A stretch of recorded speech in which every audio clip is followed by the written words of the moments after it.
To plan or not to plan? That is the question. Now, some people say that to not plan is to plan to fail. I have an exception when it comes to meal plans. There's a huge new trend to do meal planning, and a lot of nutritionists are putting a lot of resources and energy into doing meal plans for people. And here's my kind of bugbear with it.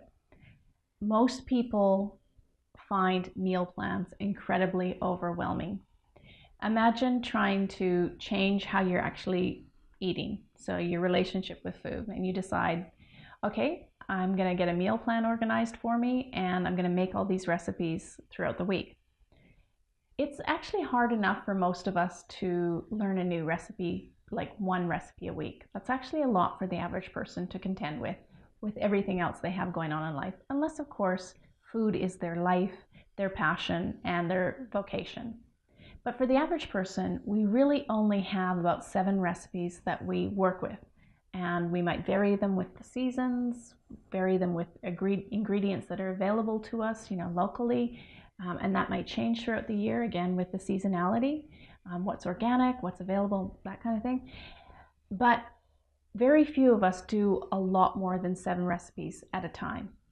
So I'm not a big fan of meal plans, because imagine trying to shop for 22 recipes, right? Or maybe 21 recipes if you're doing 3 a week. Or if you want snacks, maybe you're eliminating some or adding more, but you basically got 20 new recipes to learn for the week or things to shop for. Now you have to bring all those ingredients in, make sure you've got all the ingredients for each one of them, and to prepare something new while you're actually doing life can be absolutely overwhelming. A lot of people can have a lot of resources, energetically, and they get psyched up to do it. But after a week or two, it can kind of wear people down.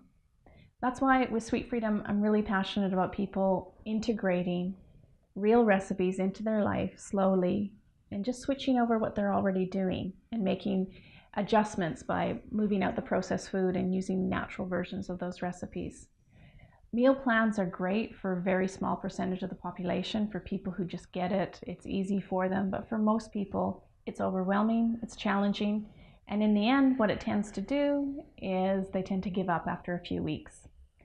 So if you want to counteract the meal plan culture, sense of failure that a lot of people get from not being able to do it, understand that we're really not set up as a species to be preparing 20 different recipes in a week. That's what chefs do. They get paid a lot of money for it. Well, some do. And that's just their job. But if it's not your job, don't stress. Don't make yourself bad. Take the recipes that you do know that work for you and start to adapt them just by replacing organic ingredients from the conventional ones, natural ingredients from the processed ones, right? Just start to swap that over with what you're already doing. And then once a week, learn a new recipe and incorporate that.